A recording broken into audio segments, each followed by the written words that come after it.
This has been Strictly Ball Business. Strictly ball business. Strictly ball business. I like that video. Ah, shit. Start out. We're talking Charlotte Hornets here.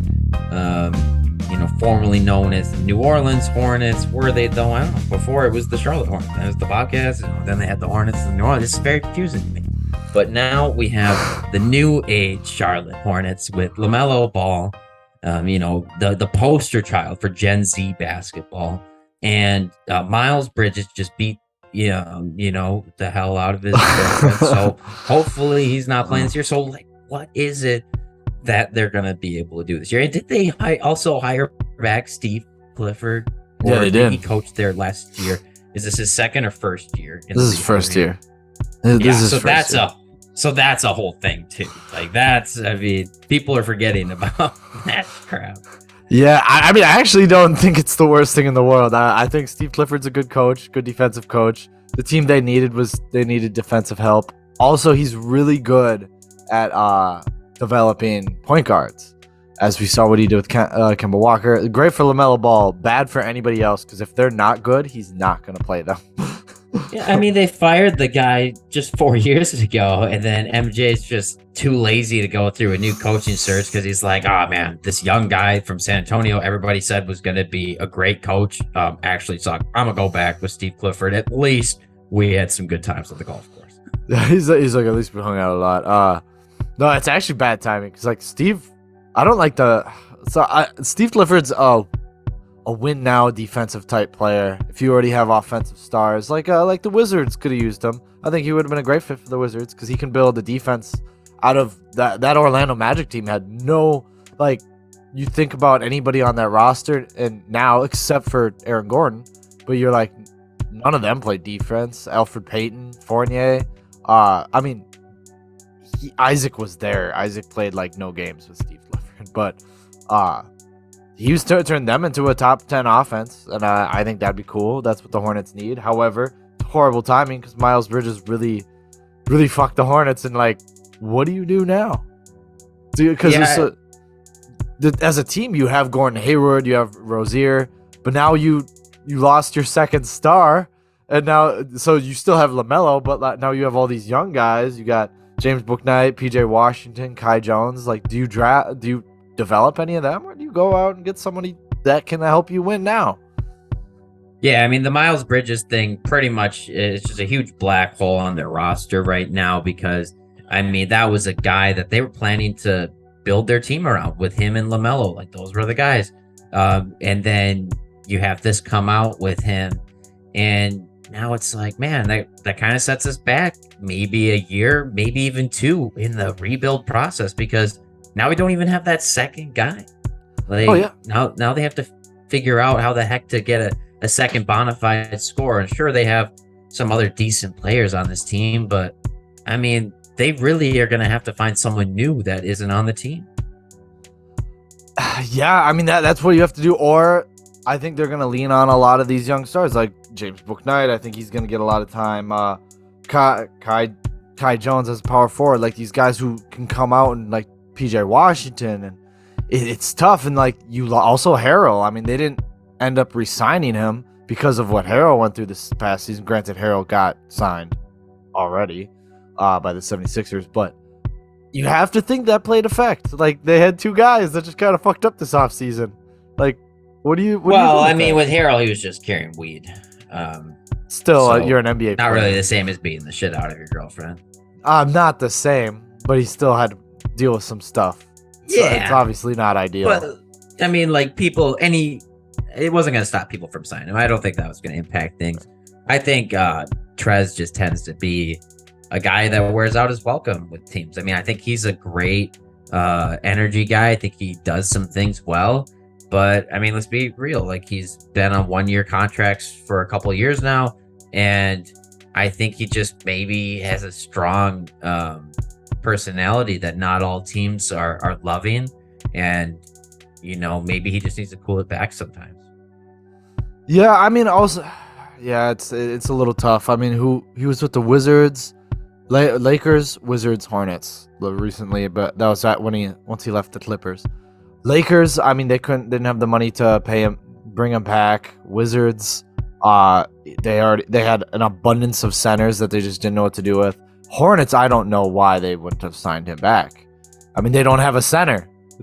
They do, but Mason Plumlee. I know you can't make the development excuse because you know they're not going to play Kai Jones at starting center. So it's like, what do you do? Or are they waiting for Miles? But you can't start Trez at center either. I mean, defensively, like you need somebody bigger and somebody who can actually give a damn on defense. No, but he held a lot of center minutes when he plays off the bench. I mean, he didn't play with Plumlee that often. He did, but not that often. He was power forward center. Yeah, he's like 6'9". He's a bigger guy. He can play center for especially the small ball they were doing. He actually fits. I thought he fit really well into the fast pace what LaMelo pushes the ball for, even though he wasn't a shooter.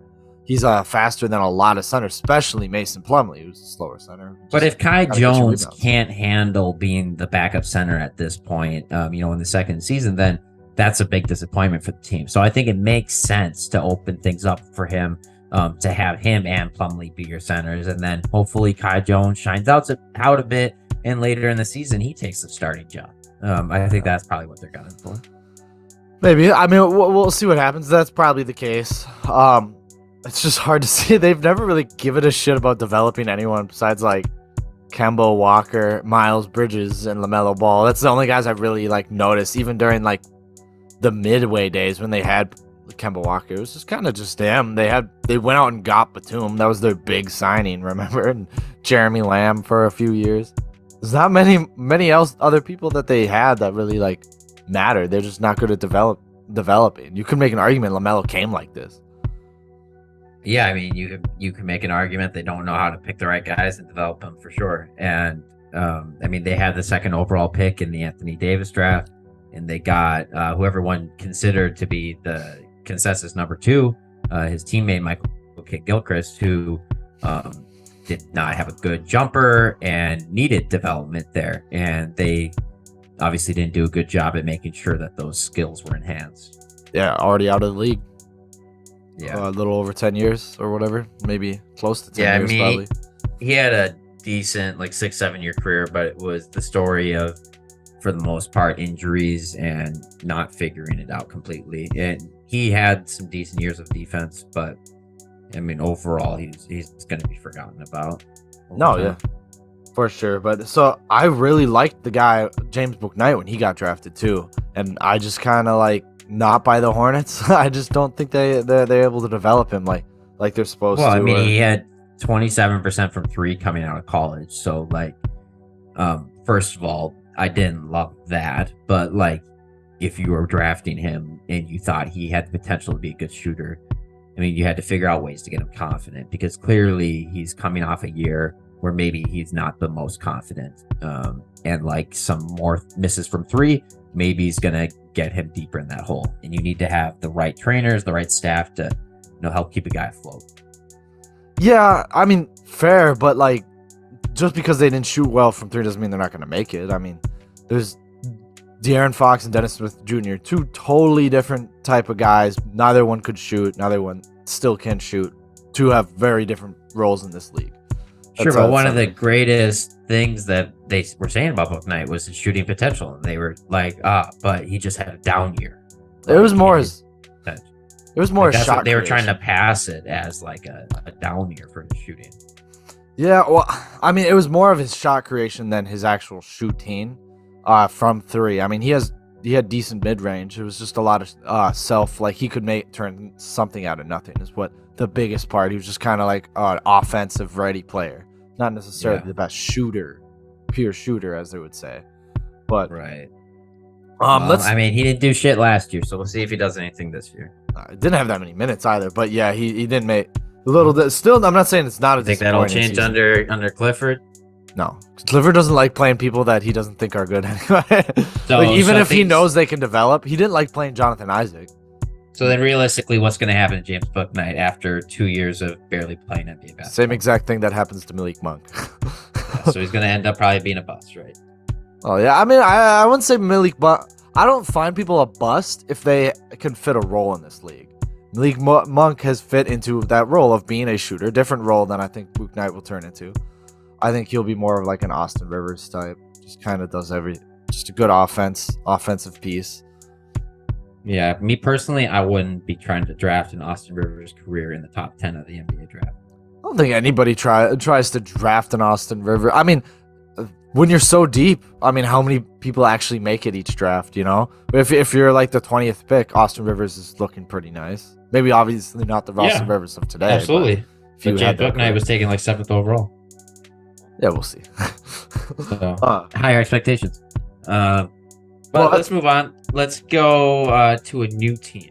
Well, hold on. I'm not completely. So let's real quickly, like their contracts. Like I was looking around. So they have Hayward at 30 million. They have Rozier at 25 million, give or take, with like 3-4 years left.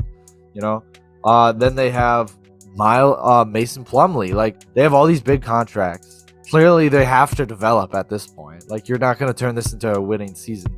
You'd have like the only active guy right now. You could go out and get like maybe Karis LeVert, but does that move the needle? Does Miles Turner move the needle? Probably not. I did think of a trade that could conceivably make sense if John Collins is like, hey, I don't want to do this anymore. I just want to go somewhere else. It's an interdivision, so that's probably more unlikely. But Gordon Hayward, a lottery protected first round pick, Denver's first round pick, and a second round pick for Maurice Harkless and John Collins. So they're taking on salary. Obviously, Gordon has 2 years left. He would go over it. He does help shooting with the Hawks. I see it makes sense. He's obviously not bad defensively, but they're gonna want more shooting, especially with DeJounte in the starting lineup now. So that does make sense if John Collins wants to leave. Yeah, I mean, John Collins would be great fit. Especially I think LaMelo. the Hornets would be ecstatic to get him. Absolutely. Yeah. If LaMelo could make an all-star, granted it's not completely LaMelo, but if he can facilitate an all-star season out of Miles Bridges, I think he could do better with John Collins. Maybe. Very possible. Did you guys like that video? I like that video. Just comment, like, and subscribe.